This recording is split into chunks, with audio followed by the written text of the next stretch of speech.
gotta get off of it.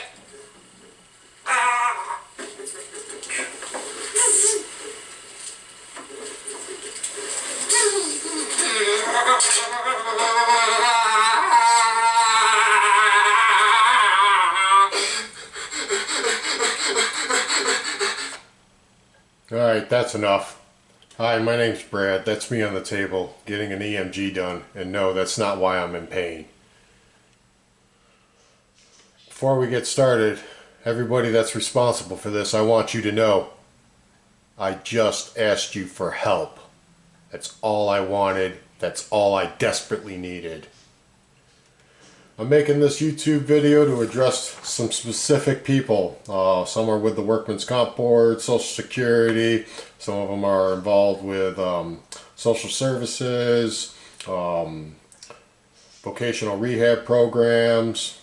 Those people like Tiffany, Steph, Stacy, Nicolette, Colton. Others are with the insurance company. I got a nurse named Peggy, a claims adjuster named Andrew, a Dr. Selkin, or we'll call you Dr. S. They hire an attorney to go against me. They hire investigators to hunt me and scare my child. And also responsible for my situation currently are 3 workmen's comp law judges here in New York. It's about 15 people or more, guys. One of you, I think, would have gotten this right by now. To the Workmen's Compensation Board in New York. I'm just a simple worker who slipped and fell at work, resulting in injuries. I could not and still don't understand all of your rules, but with a concussion going on, I had no choice but to listen to you and the doctors your services provided me with. I told the first doctor and all others that I fell on my upper back first, followed by hitting my head second, then my low back and behind came down third, finally followed by my feet landing softly last. I said I felt a crack when I landed on my upper back first. I thought that I may have fractured a few ribs because I was able to get up, so I really didn't think I broke my back. Now, 20 plus years ago, I had another workman's comp case due to a low back disc herniation that was missed for months. I was sent to the emergency room the day of that accident, but nobody until several months later could figure it out. Then, when I was told that if I was to have 3 injections, that might fix it. The first injection failed, causing more neurological damage, resulting in the cancellation of the other 2 scheduled injections.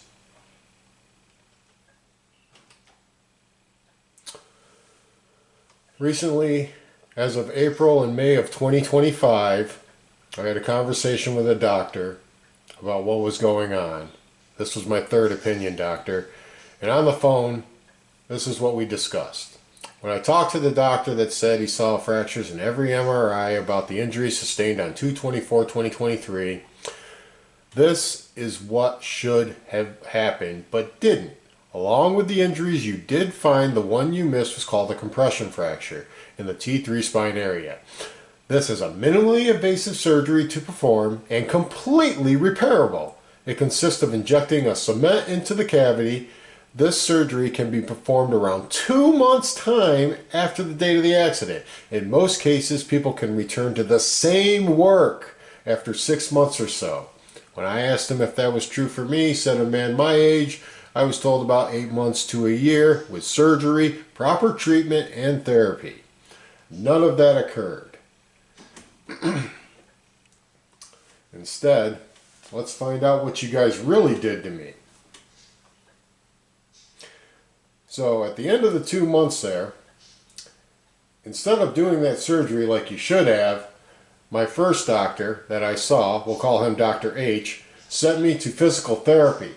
And the physical therapist at that time was pushing down on a 2-month-old compression fracture. Even that therapist could feel something was wrong. They had to stop. I clearly was uncomfortable. I had to get up. I couldn't stand the pain anymore. There's only so much a person can handle, guys. So that was the end of my therapy session. As I was persistent with that Dr. H about how uncomfortable that was and the extreme pain that I felt, asking him, is there anything else that they could have missed? He finally did send me in for another MRI, in which case they finally scanned the thoracic spine area. But at this point in time, we're about 4 or 5 months old. So there's no chance in surgery.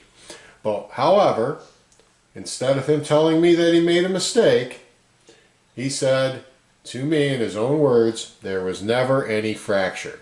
I'm completely fine. I might be in my head. The insurance company sends you to their doctor. You would think that maybe this is kind of like a safety net, but it's not, guys. Not even close. This guy is kind of like a glorified claims adjuster disguised as a doctor, much like the nurse. They really aren't doctors or nurses. They just say they are to get you to open up to them and share information. They're ultimately just looking for anything they can to use against you. So even if you're completely honest, like I was, that doesn't mean they're going to help you. In fact, he had every opportunity here at the 5-month period to say, whoa, Dr. H messed up. He missed this in a scan. And at that point in time, he should have offered me a brace. He should have took me out of work altogether, left me at 100%. What did he do? He puts me at 75%, says I can still work, and he allows me to lift up to 10 pounds. Well, unfortunately, guys, I'm an epileptic who suffers from seizures that are caused through high levels of repeated pain. And, well, when you have a fractured thoracic spine that nobody's taking care of and people are telling you to lift stuff when you shouldn't be, that caused high levels of pain, and it did. And I ended up dropping several times.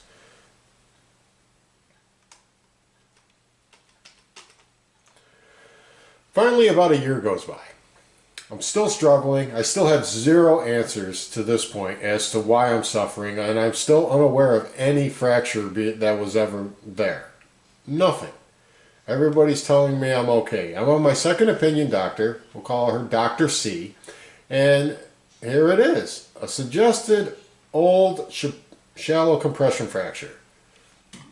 All right, for the first time, someone's giving me some truth. Maybe we can understand what's going on. Maybe that's evidence enough to go back to court and say, hey, look, guys, simple mistake. That's all it was. I just need some help. That's it. Let's find out what we can do from this point. That makes a lot of sense, right, everybody? Well, not if you're an insurance company, and not if your motives are actually directed in another direction. Because if they were geared in the direction of helping me, they certainly would have told me that. But they didn't. They ignored it. This is their way of giving me some sort of admission about a mistake, but not being responsible for that mistake. And also, they still haven't told me about the missed surgery that I missed. So it didn't identify the pain I was in. And everyone's still telling me I should be fine. I shouldn't be suffering at all. So we're moving forward to a third opinion at this point. I hear Dr. C outside the office one day talking to another doctor saying how they mistakenly missed something in somebody else's MRI. And I hope that you were honest with that guy, but when she opened the door, I told her that I overheard her conversation, and I said, I can't help but think that maybe I'm also one of those people a mistake's being made to, and you're just not seeing something. And I requested a third opinion, like anybody would, that's still suffering. And as we did so, I found a guy, and we started making appointments. We started to get some scans done. And the insurance company decides to take me to court before we could get anything finished. I still, at that point in time, had scans that needed to be finished, and I still also needed to be sent through what's known as a FCE, which is a functional capacity exam, which I requested. Usually you would think lawyers, attorneys, nurses, doctors, somebody there would have requested that for me to go through to help determine whether or not I was able to participate in the labor market. And furthermore, yeah, we need to knock down this medical diagnosis because I'm still dropping from seizures. But those questions haven't been answered.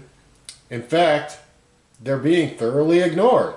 Because here you can see the judge properly suspended my awards here on February 14th of 2025. And the insurance company gladly was able to explain my seizures. There's no correlation. There's no change in condition. And in fact, I had a complete known history of the T3 compression fracture right from the get-go. Every doctor told me. Right? Well, it certainly didn't appear that way, but maybe we're all just misreading this information, perhaps. Let's dig a little bit further here and see if that's all true. As we finally completed Dr. E's scans after my benefits were canceled, not only could he say that fractures seen on multiple thoracic MRIs, which means yes, you guys could have definitely told me from the beginning, so maybe the insurance company has some sort of legitimacy here that I had a no, or I should have had a known knowledge of this perhaps, and I just wasn't being told. Well, we'll go with that for now, but yeah, okay.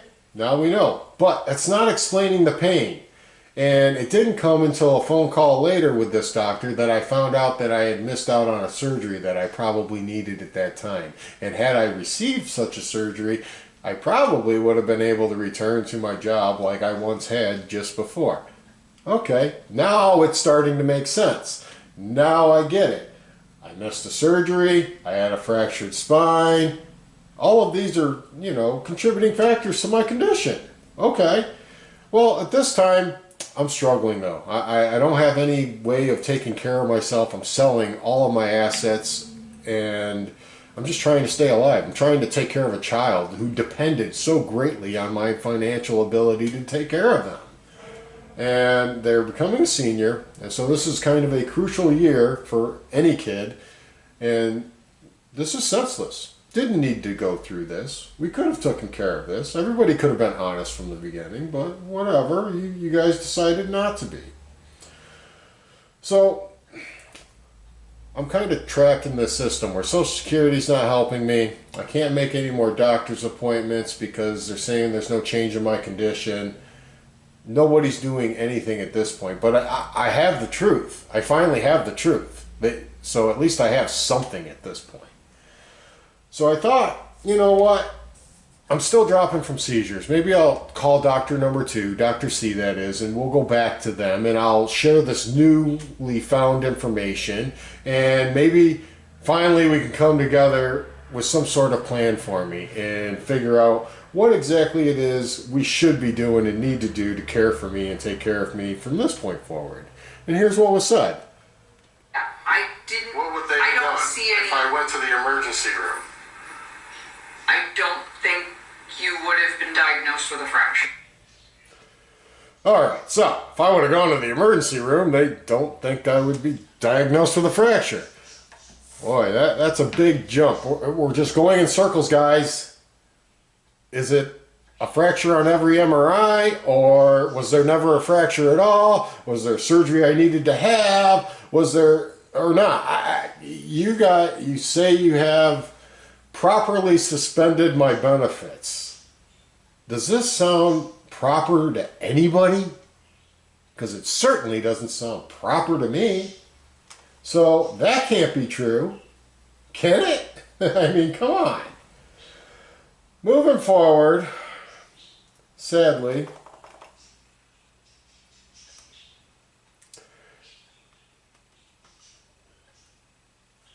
we had some more issues. We filed for an appeal, right? After that cancellation of my benefits. And here in March of 2026, I was just notified that that appeal has now been denied. So I don't even get that opportunity to move forward on. How can you deny somebody their appeal when you have all this outstanding stuff and all of it clearly not understandable at all for me as a patient? I'm still dropping from seizures. I'm still suffering from this pain that's clearly not being described to me properly. But my attorney says that's it. He doesn't even think we should pursue any other appeals. He thinks if I do, I feel free to do it myself. I'm kind of on my own. Alright, well, for those of you that do know me out there, I'm a fighter. I don't give up very easily. And if somebody's wronged me, I'm going to do everything in my power to correct it. So I did go ahead and file for that appeal. I guess it's going to the Supreme Court, the highest court. So this is the last appeal. And we're also adding an additional 12 more law judges here in the state of New York to this. So now we're up to like, what, 25, 30 people. Surely one of you are going to get this right. But I'm not going to hold my breath on that. I still think you guys will probably crumple that appeal up and toss it in the trash.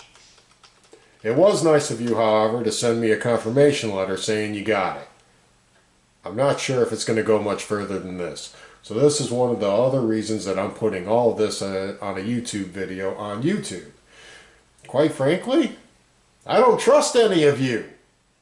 Not a bit. Who would? You have to earn trust, right? Also, during this time, I thought maybe I could reach out to my nurse. Maybe she could have some answers for me and guide me in the right direction here with all this appeal stuff, and make them understand that, hey, there was a mistake. Look, he really did have a fracture. He definitely has epilepsy that is being caused by this, and we maybe help find me a doctor to help deal with all of that. Anyways, this is what she said. Yeah, unfortunately, I don't know. The last person I had that was your adjuster was Andrew, but I'm not really sure if he's still the claims adjuster. I am not on your file any longer, so I'm not sure if I can help out with anything. Oh, well, who But I would can be give you... my nurse then? There isn't one assigned for a nurse at this point. That's unbelievable. I mean, my medical's still open. I still need care. I still need these issues taken care of. And she's bailing on me.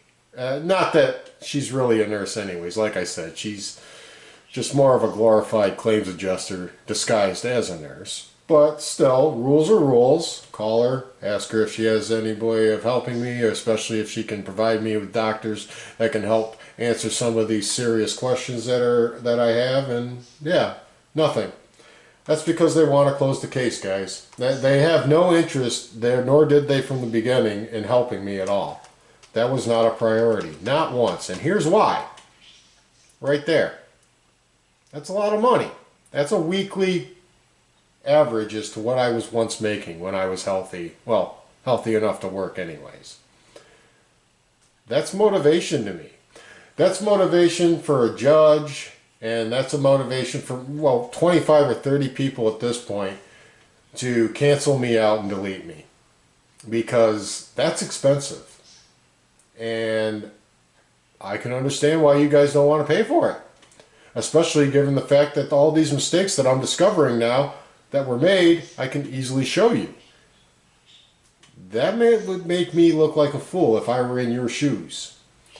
But I certainly get your motivation behind it now. That would also, this makes me understand why you speak the way that you do and why you guys write the things down the way that you write them.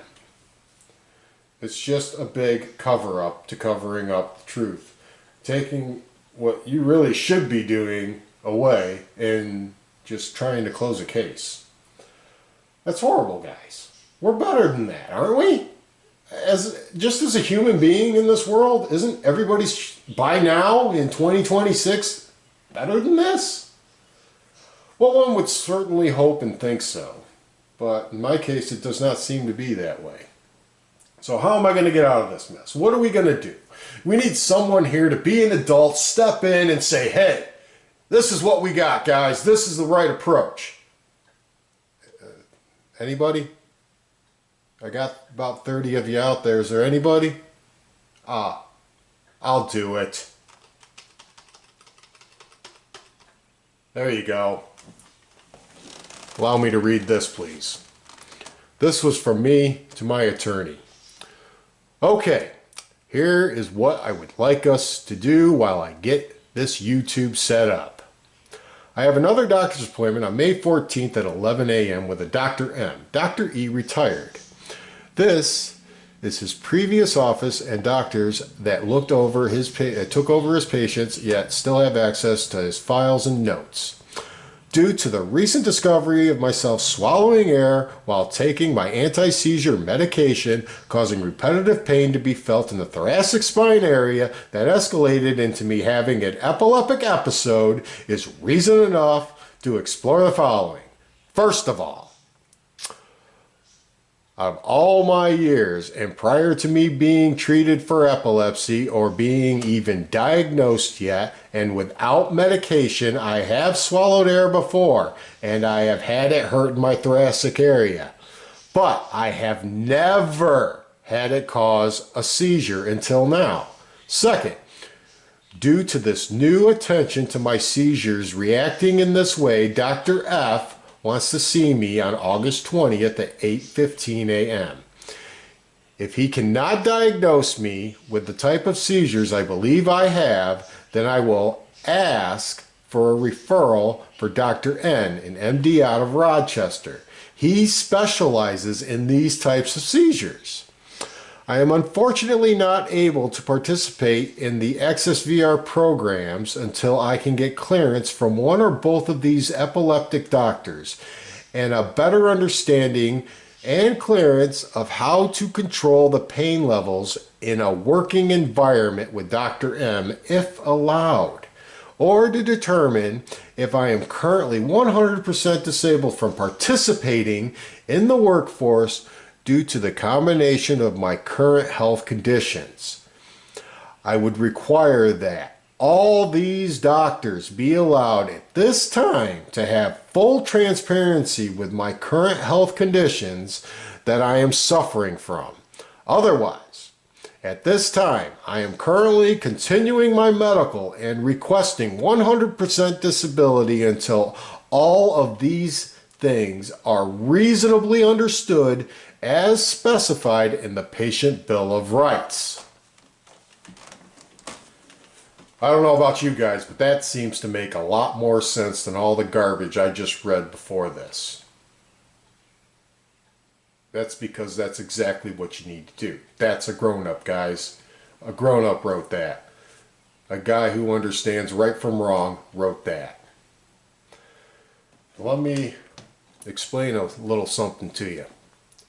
When I swallowed that air and I dropped because of that seizure, I did it again recently. And the one thing you learn quick is you learn to get down right away. And this time I did. I didn't hesitate. I didn't wait for the pain to start coming or ramping up. I got down right away. And what I found out was it regulated the air. And the air pocket came out safely. It didn't ramp up to any significant amount of pain. So, to all of you out there that have ever swallowed air while taking a drink, if you don't want to feel the pain of it, all you have to do is lie down on your belly with your arms at your side, and you will feel that bubble safely come out, feeling as little pain as possible.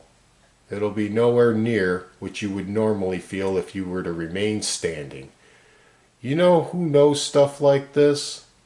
People that are suffering from severe pain and are doing everything in their power to stay alive. Oh, I tell you. I also did find out through another insurance agency that that doctor did exist. There are doctors out there that specialize in epileptic care, and there are different forms. Insurance companies know this. My nurse probably even knew this as well. I'm sure she'll deny that, but... And Andrew, you all knew. Selkie, what, tell me a doctor didn't know either? None of you? You all want to play that foolish and stupid with me? Come on, none of you are that stupid. Every single one of you know exactly what it is you're doing. I'm not buying it. So what are we going to do? How am I going to get myself to these appointments when you guys leave me with no ability to actually financially care for myself, provide myself with the fuel to get there, transportation, or the medicines that I need to take to keep me alive to make to these appointments? What can I possibly do? Because you guys clearly are not going to help me. Well, if you're going to use money against me like a weapon, like I'm some misbehaved child and you're going to take my allowance away, I'm going to tell you this. You need to grow up. All right? And if that's how you're going to act, I'm going to take your ability to hurt me like that away from you. And what I'm going to do is I'm going to give it to everybody else on YouTube the opportunity to take that away from you by doing this. My love and I are not married. She can receive anything. She's the only one taking, she's the only reason I am breathing right now is because of her. Without her, I would be out on the street someplace without my medication, suffering, and probably, well, they want to delete me, guys. The faster they can do that, the sooner they can close the case. And then they can save all that money, because if you can close a case on anybody, especially if they're not around anymore, you don't got to pay that person. He's gone, or she, and their family gets absolutely nothing. So that's more motivation that they put in place for them to act the way that they are towards me. They also provided her with a QR code. If anybody can scan that, hopefully it works. I have never done anything like this before. I have spent over 20 years working for the same business at a job I absolutely love doing. And if there's any way I could ever get back there again, I will certainly do so. But I have to take care of these outstanding issues that I have.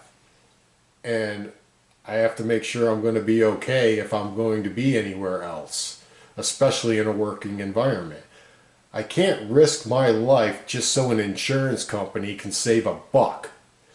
And why a judge, who I feel should be a more third-party person in the situation, is siding with an insurance company or showing favoritism, because any judge that would have done this kind of research like I did would clearly see, no, there's more to the case, and we should have not canceled his benefits, and we should have him go see these doctors. This was all available information to every one of these people. Like I said, I'm grossly outnumbered, guys. But all of these people will play negligent. They're just going to say they didn't know. They didn't understand. Must be something new. When in fact it's not. That brings me to this young man's situation here. I gotta be honest about it, guys. It's because the system caters to the insurance companies. Alright? Instead of being responsible for the people that it's insuring. That's what they're supposed to do. I had a man once tell me,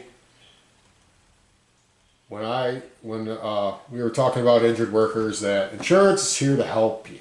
You know, that's why we pay for it. That's why we purchase insurance.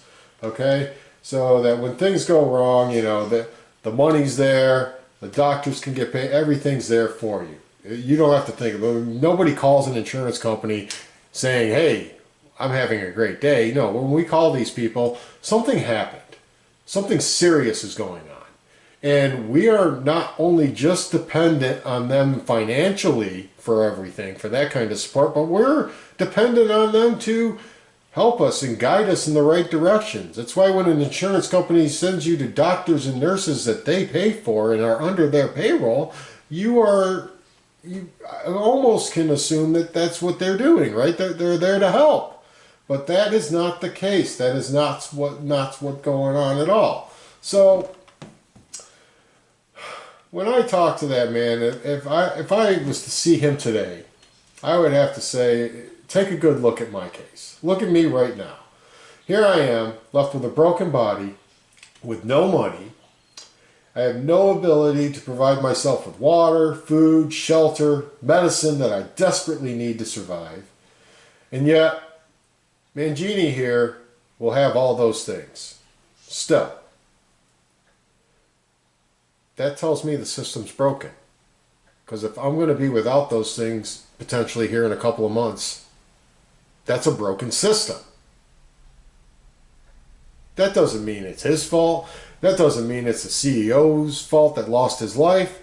The system is so broken it caused that situation to happen. He asked for help. An insurance company probably did to him exactly what they're doing to me. That is wrong, guys. It's immoral. I don't know how else to put it. I really don't.